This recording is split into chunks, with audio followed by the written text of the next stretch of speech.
Olá, pessoal! Começando mais um episódio do Elas Pode. Hoje a gente recebe a Fernanda, ela que é professora doutora, também idealizadora do projeto Parent Science, que é um projeto incrível de apoio às mães, né, e às mulheres da academia, na ciência.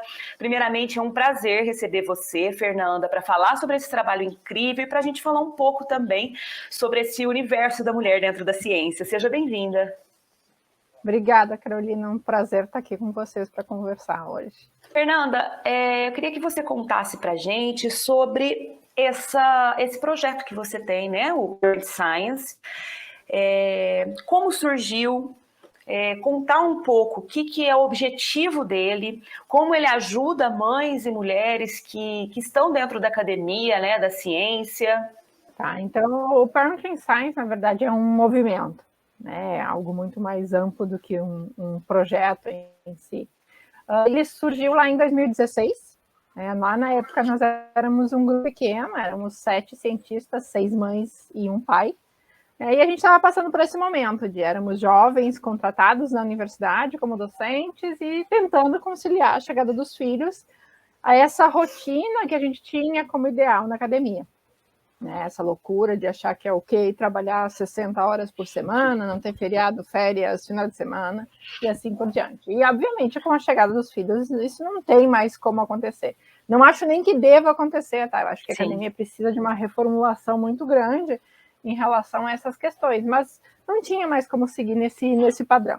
E aí a gente começa a sentir o impacto, né? Eu vinha de uma carreira linear, como era esperado, e aí estava ok, tinha ganhado editais de financiamento e tudo mais, meus filhos chegam, né, hoje eu sou mãe de 3, mas quando o Parent surgiu eu era mãe de 2 guris, então os guris chegam e tem essa mudança, começa a receber negativas, já não está produzindo o suficiente, aí a gente entra num círculo vicioso, né, que eu produzir um pouquinho menos, vou ganhar menos dinheiro, com menos dinheiro eu vou produzir menos e assim por diante. Então a gente estava vivendo essa situação e ficou muito claro que a academia não comportava essa vida que a gente estava vivendo. Só que ao invés de sair, né, o que muitas mulheres acabam fazendo, a gente decidiu que ia mudar alguma coisa. A gente não sabia o que, como, nada. Então o Parenting Science surge lá em 2016 com esse pequeno grupo. Né, a gente idealizou um levantamento nacional, porque a gente queria ter números, né, obviamente a gente sabia, né, do impacto, mas a gente queria ter dados para chegar, né, nas nossas agências de fomento, instituição, dizer, isso acontece, vocês vão ter que fazer, né, alguma coisa a respeito disso. Então a gente inicia o trabalho lá e foi muito legal, porque era uma demanda represada. Quando o Parenting Science surge, né, a gente acha as coisas não vão andar e tudo mais, e a gente tem uma enxurrada de pessoas que dizem, não, vamos discutir isso, vamos levar adiante. Então a gente cresceu muito ao longo desses 7 anos. Hoje o Parent formalmente é um grupo de 90 cientistas de todo o Brasil, né, que tem trabalhado nas diferentes instituições, nas diferentes regiões. A gente está em todas as regiões, em 53 instituições de ensino e pesquisa do Brasil. E a gente tem atuado, então, nessa questão de gerar dados, né, trazer publicações, artigos sobre isso e levantar essa discussão, porque, para além dos dados, né, o que me fez muita falta lá no início foi sentir que eu não estava sozinha, né, que não era eu, Fernanda, que não dava conta. Então, a gente vem sempre atuando nessa questão da conscientização e junto, né, com o desenvolvimento de políticas de apoio baseadas em dados, para garantir o ingresso, a permanência e a progressão das mulheres e mães, né, dentro da academia. Infelizmente, né, a gente tem, vocês trabalham com números, devem ter esses números, mas a gente vê que há uma queda, né, quando a mulher ela se torna mãe. Eu falo até por mim, porque quando eu me tornei mãe, a minha produção caiu. Né? Eu terminei o doutorado e assim não consegui engatar depois um pós-doc, nem assim fazer publicação de artigos, porque a demanda é muito alta. A gente é mãe, a gente sabe. E, infelizmente, às vezes a academia vê isso, não vê que é um período, né, de maternidade, um período em que a mãe precisa ficar afastada porque ela não vai dar conta, e não dá mesmo. Em comparação, os homens acabam não tendo isso, né, Fernando? Os homens acabam tendo suas produções, eu não estou falando de todos, mas eu digo a grande maioria, mas acabam tendo suas produções, suas publicações sem interrupção. Acabam não tendo essa queda que as mulheres têm dentro da ciência, né? Com certeza. Então, assim, obviamente a gente fala da regra. Existem exceções? Existem para os dois lados. Existem mulheres que não vão sentir impacto, existem homens que, por serem pais de verdade, eu não vou, tenho pavor do termo de paternidade ativa, não existe outro tipo, é ser pai, não tem que ser ativo, tem que ser pai, gente, não tem outro tipo de paternidade, mas enfim, tem homens que obviamente vão sentir esse impacto também, mas a gente está falando de regra, não de exceção. Então, tanto os dados do Parenting Science aqui no Brasil, né, a gente mostra que mulheres mães têm um impacto muito grande na questão de publicação. Isso não acontece para os homens pais, e a gente não tem, na carreira de uma mulher sem filhos, um evento marcante. A gente acompanhou pelo currículo por muitos anos, então existem oscilações, mas não tem esse ponto marcante, que é a chegada dos filhos, seja por nascimento ou por adoção. Os dados da literatura mundial corroboram isso, né? Lá, quando a gente iniciou, não tinha muita coisa, mas hoje já tem muitas publicações nesse sentido. Então, tem um artigo que é muito legal, que foi de pesquisadores do Canadá e Estados Unidos, tá? Mas, obviamente, a gente pode fazer relação com os dados que a gente viu aqui. E eles analisaram diferentes áreas do conhecimento, e tem algumas coisas muito particulares, por exemplo, na área de administração, né? Com a chegada dos filhos, as mulheres vão produzir, se não me engano, acho que 20% a menos do que as mulheres sem filhos. Os pais vão publicar 11% a mais do que os homens sem filhos. Tá? E eles veem isso para várias áreas. A única área que eles mostram que teve um impacto para os pais também foi a área de história. Mas aí os pais estavam publicando 20% a menos do que os homens sem filhos, e mulheres publicando 50% a menos do que mulheres sem filhos. Então, existe essa variação de áreas, mas no geral, a gente vai ter um impacto para as mães e não para os pais. Isso é uma questão cultural. Aqui no Brasil é muito claro. A gente nem permite que o pai seja pai quando a gente dá 5 dias de licença, né, gente? Eu não consigo colocar adjetivos do quão... da falta de respeito com os pais, com as crianças e com as mães, a gente aceitar que a gente tenha 5 dias de licença. Tá? Porque a criança nasce e a gente está dizendo, quem vai cuidar é a mãe. Então a gente tem um problema cultural muito grande que vai refletir na academia também. Exatamente. E sabe, você falando disso, uma vez eu comentando que, infelizmente, ainda essa licença de 5 dias dos pais, a gente não vê uma luta por parte dos homens. Eu acho que se um dia a gente tiver um cenário diferente desse, eu acho que vai ser uma luta das mulheres, porque a sobrecarga materna ainda ela impera muito, né? Acabam os homens, né? Não tô falando todos, mas como você disse, a gente fala da regra, mas preferem, vou trabalhar porque acaba sendo menos cansativo do que toda aquela demanda que a casa e uma criança exigem, né? Então, infelizmente, eu sempre penso nessa revolução, mas por parte nossa, por parte das mulheres, exigindo, porque acaba ficando pra gente 5 dias, como você disse, é uma falta de respeito sem tamanho com todo mundo, né? Existe avanço, né? Tem projetos de lei da licença parental, que era o que a gente deveria estar discutindo. Quem vai cuidar? Porque eu acho que é um ponto importante, tá? A licença é um direito da criança. Aquela criança precisa ser cuidada. Se vai ser a mãe, se vai ser o pai, se vai ser quem for, né, em qualquer configuração de família que a gente tenha, essa pessoa tem que poder tirar a licença para cumprir esse direito de cuidar da criança. Existe uma questão cultural, de novo, que é muito difícil de quebrar, de que é o conceito de que a mãe é a essencial, a mãe que vai cuidar direito. Isso é uma questão muito delicada até mesmo de conversar, porque algumas pessoas, né, ficam... É difícil abrir essa conversa, mas nenhuma criança vai ser mal cuidada pelo pai. A gente precisa parar de repetir isso, dizendo, mas é que é o pai. Não, o pai não tem nenhuma limitação de cuidar, gente. Isso é cultural. O pai não nasceu incapaz de cuidar. Isso é uma questão cultural, que a gente fomenta desde sempre, com a mulher sendo, né, esse ser etéreo, cheio de amor e que sabe cuidar. Então, a gente tem dos dois lados, né? A gente tem um desinteresse dos pais nesse investimento da licença, muitas vezes por entenderem que, o que eu vou fazer, né? Não sei cuidar, e da mulher por se colocar nesse papel de ela ser a essencial. Sou eu que cuido.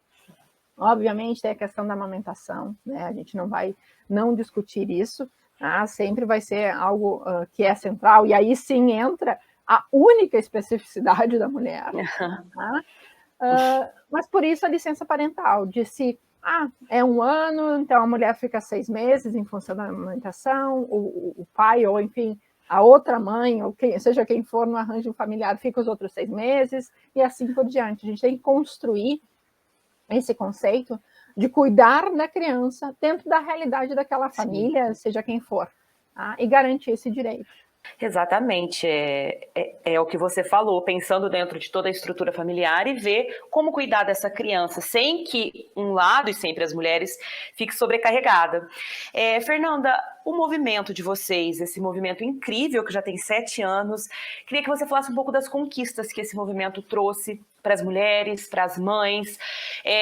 Quando eu conheci, eu me senti muito acolhida, que eu pensei, nossa, eu não preciso, porque aquela coisa, às vezes as mulheres acabam ficando com vergonha, né? Nossa, eu engravidei fazendo doutorado, eu engravidei fazendo isso, vão me achar menos capaz. E quando você vê que não, tem gente, né? Tá tudo certo, tem gente para te acolher, tem gente que é igual, a gente é uma outra visão, a gente se sente membro, né? Então, eu acho extrema importância esse movimento para todas as mulheres, para todas as mães. Então, bom, acho que a primeira coisa, e para mim, pessoalmente, é o mais significativo, é bem o que tu falaste agora, tá? Essa questão de a gente ter acolhido essas pessoas. Foi o que eu senti lá em 2013, 2014, quando meus filhos nascem, né? Que eu começo, primeira vez na vida, eu saí da casa dos meus pais aos 17 anos e nunca tinha questionado não ser cientista. Para mim isso não existia. E aí, com a chegada dos gurias e essas coisas de, não, tu não tá produzindo, então tu não pertence mais a esse ambiente, eu comecei a me questionar. E fez muita falta para mim esse acolhimento. Então, para mim, nada, né, é uma vitória maior do Parent do que ter trazido isso, mostrando que, primeiro, a maternidade faz parte da nossa carreira. Não tem como separar isso, tá? A gente tentou a vida inteira, não funciona. Tá? Existem limites, óbvio que existem limites entre vida profissional e pessoal, é óbvio que sim. Mas não tem como separar e dizer, não, beleza, né? Acabou a licença, tô voltando, tá tudo bem. Não funciona assim. Então, para mim, essa foi a principal conquista. Mas, obviamente, a gente precisa trabalhar com políticas, porque essa questão cultural que a gente estava discutindo, ela vai mudar, eu tenho realmente esperança que ela vá mudar, mas vai ser algo longo, né? A gente está falando de muitas gerações até que isso se mude, né? Então, a gente precisa de políticas para que essas mudanças comecem a acontecer agora. Tá? Então, o que o Parent tem conseguido, né, ao longo desses 7 anos? Então, a gente faz esse levantamento nacional, lá mostrando os impactos, quanto tempo dura, como é que são nas áreas, isso tudo. E a gente faz também um levantamento da pandemia, mostrando todos os recortes, que, enfim, mães negras vão ter um impacto maior e assim por diante. Então, com esses números, a gente tem hoje um cenário onde editais de financiamento, de bolsa, concursos públicos já consideram a maternidade. Então, eu vou analisar o currículo, mas eu vou entender que aquele buraco no currículo é em função da maternidade e não vou penalizar aquela, né, docente, discente, candidata, seja o que for. Então, a gente já tem uma série de editais, né, que trabalham nesse sentido. A gente teve a campanha da maternidade no Lattes, né, que tem a camiseta que eu estou usando agora. Né, então, hoje existe o campo licenças dentro do Lattes, e lá dentro tem a licença maternidade para informar esses períodos de pausa na carreira e que isso seja considerado, então, nesses processos. Foram avanços importantes, claro que sim, mas a gente precisa de institucionalização dessas conquistas. Porque não adianta um PPG de uma universidade passar a considerar, um edital do CNPq ou das nossas FAPs considerarem essa informação. Precisa ser uma regra geral. Então, a gente já tem alguns movimentos em relação a isso. Aqui na URGS, por exemplo, os concursos públicos para docente, né, do ensino superior, consideram a maternidade. Então, tem um fator de correção na nota do currículo para quem teve filhos nos últimos 6 anos, né, desde a data do concurso. Isso é institucional, não importa se aquele departamento quer ou não, é uma regra da URGS. Então, é esse o caminho que a gente tem que trabalhar agora. Além disso, existe a situação da pós-graduação como um todo. Né? A gente, por exemplo, não tem uma lei que garanta licença para os nossos alunos. Existe a lei da prorrogação das bolsas, que é recente, desde 2017, uma conquista da ANPG, né, junto com outras entidades, então foi uma grande conquista, mas a gente não tem uma lei que garanta licença, o básico, gente. Tá? Então, a gente tem trabalhado no sistema de pós-graduação com a questão da plataforma Sucupira, né, já primeiro conseguimos sair do outros, né, porque eu sempre tratava a maternidade como alguma informação. Mas hoje, na plataforma Sucupira, tem o campo para licença maternidade, paternidade adotante, tanto para docentes quanto para discentes. Porque isso precisa ser começar a considerar para, primeiro, garantir esse direito das alunas, porque não adianta ter a regra de prorrogar a bolsa se o programa não quer que o tempo médio de titulação seja aumentado. Então, esse projeto de lei que existe, que está andando, ele é muito bom, porque ele diz que tempos extras, né, que a discente vai levar, não contam nos parâmetros de avaliação. Isso é básico, gente. Então, a gente, né, teve essa campanha da maternidade na Sucupira, houve um compromisso, né, a CAPES recentemente enviou um ofício dizendo que transmitiu essa informação para os coordenadores de área, que é, né, a informação da parentalidade, então, figure, né, nos cálculos das métricas, das avaliações. E, além disso, né, a gente tem os nossos programas, então a gente trabalha muito com dados, a gente publica várias coisas, e a gente tem o Programa Amanhã, que é o nosso querido, né, que é uma das ações que a gente mais ama dentro do Parenting Science, que surgiu na pandemia, que é um auxílio financeiro para estudantes, né? O primeiro ano foi para estudantes de pós-graduação, no segundo ano foi para iniciação científica, a gente tem hoje 13 bolsistas de iniciação científica mães, que são, né, tem bolsas do Parenting Science, e agora a gente está lançando a terceira edição, que são alunas de graduação que estão no último ano. A gente quer garantir que essas alunas concluam o curso e a gente sabe o quanto a questão financeira é importante. Então, a gente está com uma campanha, quem quiser conhecer, né, lá nas nossas redes, disso. Então, são ações que foram, né, surgindo, o trabalho do Parent sempre foi muito orgânico de responder às demandas que surgem. Foram avanços, a gente fica muito feliz que isso aconteceu num período curto de tempo, são só 7 anos desde Sim. que o Parent surgiu, né, e seguimos aí nessa caminhada. E, assim, como você disse, né, um período curto, são muitos avanços. A gente, como mulher, dentro desse universo, é como eu te disse antes da gente começar a entrevista, quem dera se todos os setores, né, que as mulheres trabalham, tivessem movimentos assim, para poder auxiliar, para poder lutar, né, por elas.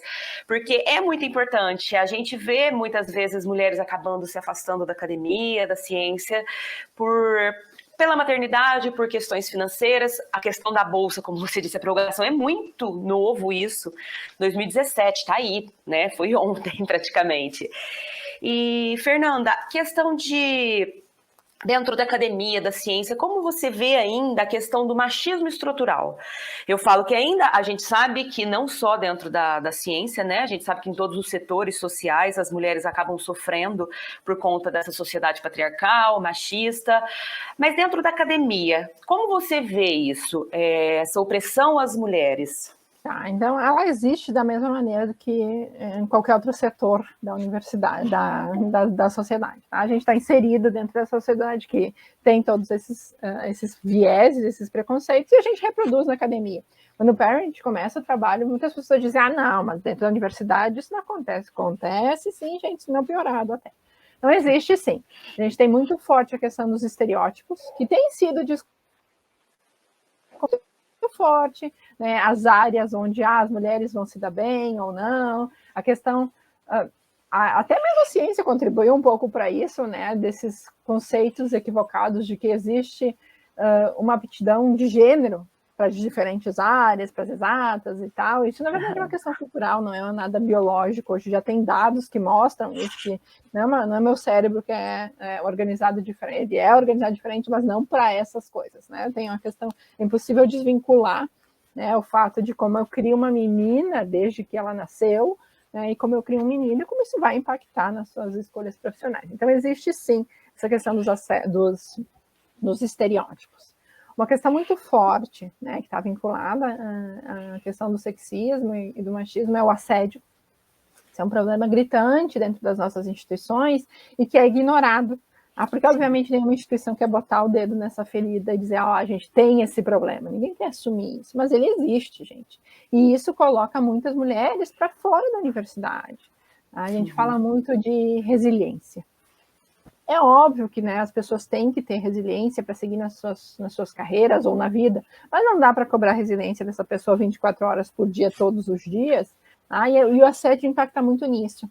né? Porque o assédio moral, obviamente tem o assédio sexual, que é algo muito mais grave, muito mais drástico, mas o assédio moral é aquelas piadinhas, né, que a pessoa vai ouvindo, né? Eu gosto muito da analogia que a Márcia Barbosa, uma das principais vozes nas questões de gênero na academia, faz, das picadas de mosquito.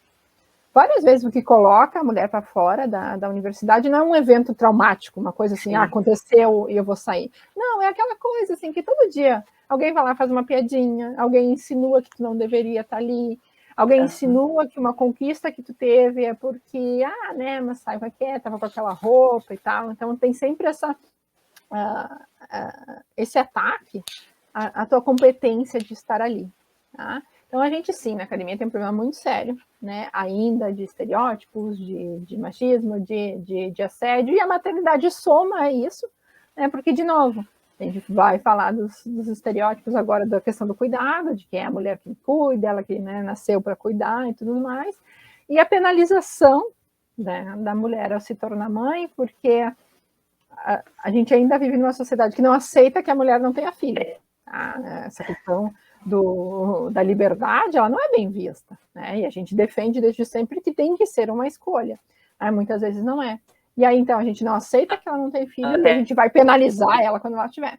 Que na universidade, sim, a gente tem um problema de machismo, de sexismo, e que isso vai aparecer nos estereótipos de gênero, né, que a gente enfrenta, vai aparecer nas questões de assédio, e vai se somar à maternidade, né, porque a gente também penaliza, né, as mulheres ao se tornarem mães, porque a gente, né, coloca nelas toda a função do cuidado, sem nenhuma política de apoio nesse sentido. Exatamente, e você falando também dessa questão de assédio, muitas vezes eu vejo, às vezes, discentes, né, que acabam sendo assediadas por professores, ficam quietas por conta também daquele valor que as pessoas dão às palavras, né, tipo, mas quem vai acreditar? Vão pensar sempre, nossa, mas o professor ou o que ela fez?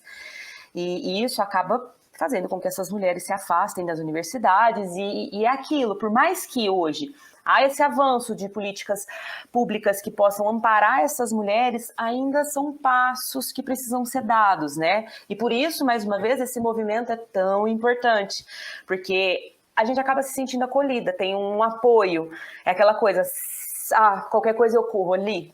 A questão das discentes, né, das alunas, é bastante grave. Né? Principalmente quando a gente traz a questão da maternidade junto, porque elas são a ponta mais fraca, né, nessa conversa toda, porque existe essa hierarquia, né, esse poder, né, dentro das instituições e da universidade também, e as alunas acabam sendo, sim, muito mais prejudicadas nisso. A gente não tem nas nossas instituições apoio, né? A gente não tem creche nas nossas instituições, a gente não tem auxílio creche para as alunas, né? Auxílio financeiro, a gente tem universidades que nem entrar no restaurante universitário as alunas conseguem com seus filhos, então a gente não tem políticas de permanência dessas estudantes dentro da universidade.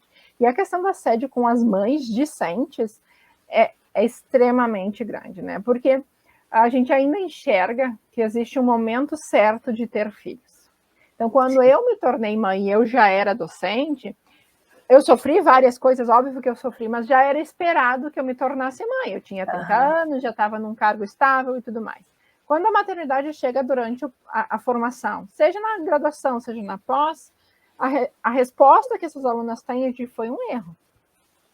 E as pessoas não têm vergonha alguma de falar isso abertamente, de o que tu foi fazer.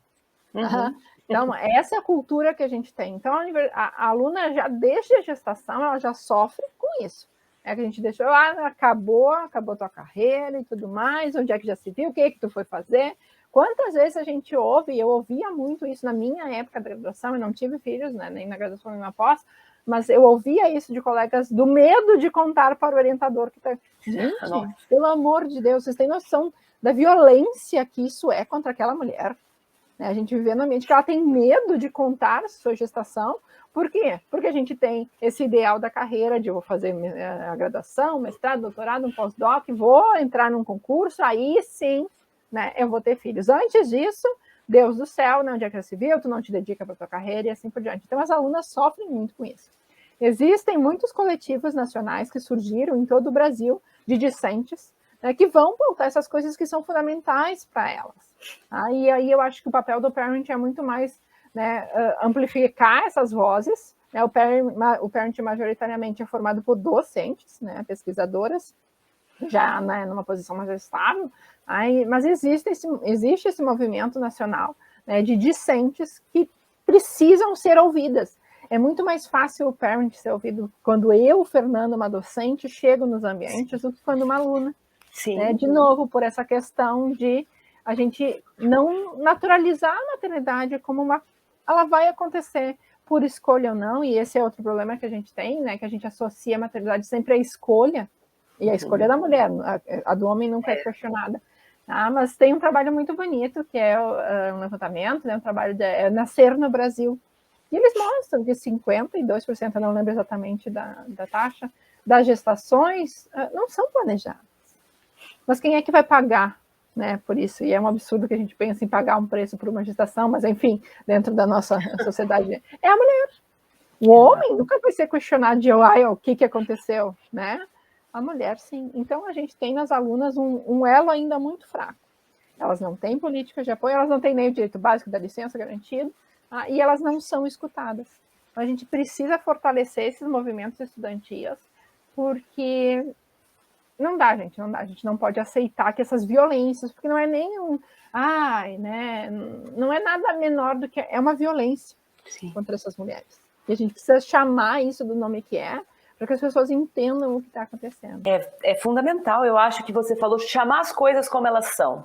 Porque, às vezes, eu sou uma discente, né? Eu agora não estou, eu terminei meu doutorado, ainda não entrei num pós-doc, mas muitas das coisas que você falou, eu imagino, porque assim, embora eu tenha tido um orientador que é fantástico, uma pessoa super acolhedora, sabe, muito bacana, eu não tenho o que falar dele, eu entendo, eu tinha não receio dele, mas das outras pessoas. Nossa, mas a Carol foi engravidar agora no doutorado. E eu ouvi de muitas pessoas, nossa, você foi engravidar agora? Você é louca, imagina. Ai, não vai conseguir fazer um sanduíche, como é que você vai fazer com o filho? Imagina, esquece que a sua vida acabou. Então, são vários, que é aquilo que você havia falado, né, da piscada do mosquito, são várias coisas que as pessoas vão te falando que vão te desanimando.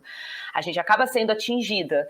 E eu entendo o movimento Parent Science ser formado por docentes, porque é questão da voz também. Se a gente tem um movimento de discentes, talvez esse movimento não seria tão respeitado e essas discentes acabariam sendo canceladas, entre aspas, né? Porque que representatividade teriam? Se tá achando ruim é só não estar. Esse ambiente aqui é para os fortes e todos aqueles estigmas que a gente tem dentro da academia, que acaba deixando a gente dentro desse discurso, porque eu falo discurso, ele vai entrando na cabeça da gente e a gente vai achando que tá tudo bem. E é como você disse, é uma violência que existe, é uma violência que precisa ser falada. E eu acredito também que as docentes... Eu tenho a minha irmã, ela é docente na USP de Ribeirão Preto, e ela tem 2 filhos, e ela já ouviu, tipo, nossa, mas está de licença de novo. Sim. Sabe? Eu tenho 3, imagina. Então, eu imagino que você deva ter ouvido. Nossa, mas a Fernanda está de licença de novo, outro filho, sabe? E isso é uma ofensa, isso é uma violência, porque, como você disse, a maternidade e a carreira são coisas que não dá para separar e nem devem ser separadas, né, Fernanda? Exato. Além de tudo, eu acho que a gente ainda tem mais esse mito na academia, né, do cientista ser aquela pessoa pragmática, né, completamente imparcial a tudo. Gente, não é assim, tá? E já se mostrou, inclusive, que a excelência da ciência justamente vem disso. As perguntas, o que a gente faz na ciência? A gente quer responder perguntas e resolver problemas. As perguntas que eu faço e as soluções que eu vou buscar são completamente influenciadas pela minha trajetória, pela minha experiência. E aí que vem a necessidade da diversidade, que obviamente a gente não vai falar só de gênero e nem só de mães, mas diversidade de tudo, né? Porque a gente precisa de visões diferentes sobre os problemas para conseguir resolver esses problemas. Então, é extremamente importante, né, que a gente valorize as trajetórias diferentes, as caminhadas diferentes, os desvios na carreira, né? Alguém que... E uma coisa que eu acho bacana é que as discussões que o Parent traz têm repercussões muito mais amplas do que a maternidade. Por exemplo, pausas na carreira não vão ser só por causa da maternidade. Existem questões de saúde, existem pessoas que saíram da academia para trabalhar em outro setor e voltam. Todas essas pessoas vão trazer um olhar diferente, mas a gente tem essa questão da linearidade, da não interrupção, né, como o ideal de carreira. A gente precisa conversar mais amplamente do que é ser um cientista, do que é ser um acadêmico, né, o que é fazer ciência, porque eu ouço isso, né, como as minhas publicações agora são na área, enfim, do parent. Mas tu não vai voltar a fazer ciência? O que vocês acham que eu estou fazendo, gente? Exato. E claro, eu venho de uma área de bancada e tudo mais, então tem isso ainda. Oi, né? Vamos abrir um pouquinho os horizontes, mas a gente tem esses né? E eu lembro de num dos simpósios, uma pesquisadora que era das ciências humanas, ela disse, mas nem ciência eu faço. Para ver como é forte, inclusive, nas pessoas que estão nas outras áreas, de que a ciência é algo, né, das ciências duras, das ciências naturais, né, que isso é o que faz diferença. Né? Então, são muitas desconstruções, e eu acho legal que o Parent consegue conversar, né, sobre maternidade, porque é o que a gente quer falar, mas a gente traz, né, essas discussões muito mais amplas para dentro da academia. E é o caminho, né? Porque vocês fazem ciência dentro do Parent Science, e além de fazer ciência, eu falo, dialoga com outras classes que param para olhar, falam, meu Deus, é isso. E é aquilo. A gente imagina que a academia, a ciência, seja o lugar de maior desconstrução, mas tem coisas muito obsoletas ali dentro que ficam emperradas, né? Tem figuras muito assim, eu acho que tanto na humanas, na exatas, na biológica, mas tem figuras, geralmente homens, homens mais velhos, héteros, brancos, que estão ali e acabam deixando essas discussões como se fossem balelas, coisas ruins, né? Deixa pra lá. E isso atrapalha muito a gente, né, Fernanda? Com certeza, e atrapalha a evolução da ciência. A gente fala tanto de inovação.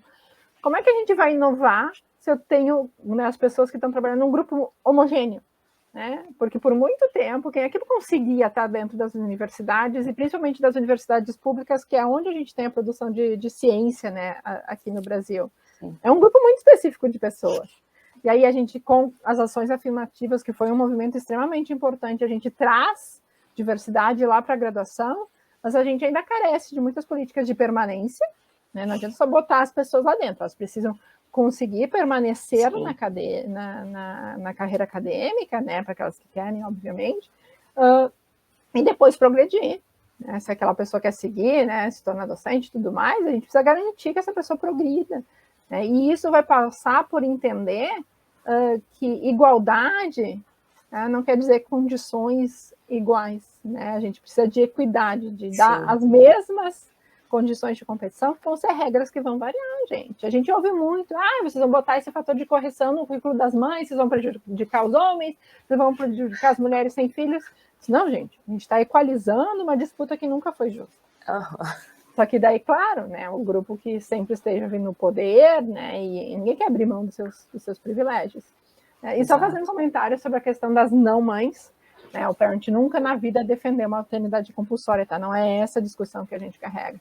Mas maternidade impacta mulheres que não são mães. Isso é muito claro.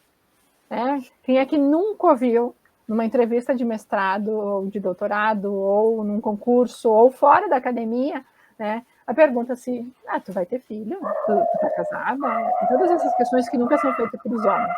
Exato. Né? Então, tem um artigo bem legal que eles chamam de Maybe Baby, né? Que é a capacidade de gerar um filho já faz com que a mulher sofra uma penalização, porque ela pode. Talvez a mulher nunca queira na vida ter tido filho, mas ela pode. Então ela vai ser preferida em contratação, vai ser preferida em oportunidades e assim por diante. E tem um outro trabalho que mostra como o discurso aí dentro da academia mesmo, como o discurso de que maternidade é oposto ao sucesso, faz com que muitas mulheres optem por não ter filho. Não era nenhuma escolha pessoal, foi uma escolha profissional, né? Porque a gente está sempre mostrando, né, a discussão, o discurso vem de que é oposição. Se tu tiver um filho, né, tu não vai ter sucesso. Tá? E aí isso influencia as escolhas de meninas, de jovens. Porque muitas vão ter essa vontade de ser mãe muito cedo e tudo mais, e aí vai dizer, então não é para mim, porque eu fiz essa escolha. Olha o tamanho do prejuízo isso. Não vou nem entrar na questão de direitos, tá? De igualdade, mas vou falar de a gente querer ter uma ciência de excelência. A gente quer pessoas, né, eu sempre pergunto, né, para as pessoas nessa discussão, quantas curas de doença, quantas inovações tecnológicas a gente botou para fora da universidade porque a gente não aceitava um caminho diferente daquilo que é tido como ideal. É exatamente isso, Fernanda. Fernanda, eu vou me despedindo de você. Eu tô achando o bate-papo maravilhoso, incrível. Eu vou deixar as redes sociais do Parent Science para o pessoal seguir. Eu acho que, como eu disse na entrevista toda, é fantástico, e eu acho que a gente tem que apoiar, a gente tem que divulgar e tem que mostrar para que mais pessoas tenham acesso, mais pessoas se sintam acolhidas como eu me senti e falam, não, eu posso, a mulher pode tudo. E ver que tem alguém ali lutando, como você disse, há vários caminhos que a gente sabe que a gente tem que trabalhar ainda, mas assim, para que isso se institucionalize de toda forma em todas as universidades, para que esses direitos sejam de todas, né? Queria, se você tiver alguma consideração que gostaria de fazer, que a gente não falou, fica à vontade. Obrigada, Carolina. Não só agradecer, né? Adorei a nossa conversa e convidar, né, o pessoal a seguir nosso trabalho. A gente está em todas as redes sociais, a gente trabalha muito mais no Instagram, né? Nosso perfil lá funciona muito bem. Então, informações, a gente tem nosso site, a gente tem o canal do YouTube, onde tem muito material também, né? Então, convite de nos acompanhar e, né, prestigiar. Eu vou deixar todas as redes sociais aqui para o pessoal seguir. Fernanda, muito, muito obrigada. Espero que você volte mais vezes para a gente conversar sobre, para falar mais conquistas que esse movimento maravilhoso tem feito e mais conquistas das mulheres. Obrigada, Carolina. Até mais. Até.